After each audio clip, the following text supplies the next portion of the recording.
Салам алейкум туғандар. Сілерге бір жақшы кеңеш айтайын. Интернеттен алдым. От жаққанда ертең менен. Құрғақ отын издеп, балта менен ичкертип жарып. Эме кылып атпайсыңарбы?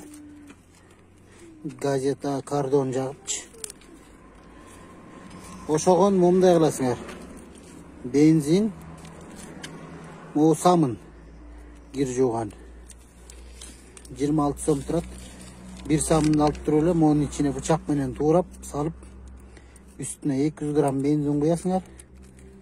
Анан мынтип. Болду кичине эмне көп болду. Тим кой. Деп сыгып коесуңар.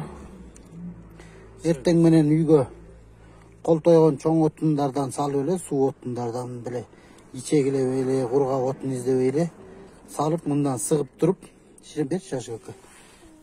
Мындай жагасыңар да. Мындай четине эле, тип аягынан, биягынан эмес. Папа. Моягынан жагасыңар, көрдүңбү? Ана мынтип жагып коесуңар. Шамал болуп атат, Мынтип жагып койсоңор, печканын ичине салып. Суу отун күйө берет. Бул кечке күйөт, долго. Болду бир 10 мүнөттөй жөн эле күйөт. Свет өчүп калганда да забайт. Ана печканын оозун ачып жаап, үйүңөр акталган болот. Акталган үйдүн баарын түтөтүп, убара болбой, газета салып, кардон жагып, кургак отун ичегилебей эле, мына мондай эле баклажкага самынды туурап саласыңар, бычак менен эле. Самынын арзаны эле. Bir самын могу, болом, акын. Bir самын могу баклажка толот. Анан 200 грамм үстүнө бензин куюп коесуңар. Мынтип туруп, анан суу отундун үстүнө эле сыгасыңар дагы.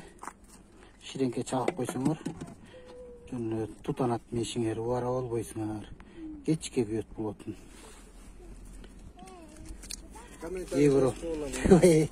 Евро ремонт болгон үйлөрдү тиги түтүн ыш кылып, капкара кылбай, бир эле саласыңар, эшигин жаап коесуңар, болду. Күйө берет. Муну деле мен өз акылым менен ойлоп тапкан жокмун. Интернеттен алдым. Интернетте бирөөлөр ушинтип жагат экен. Попробовать этип көрсөм, сонун экен.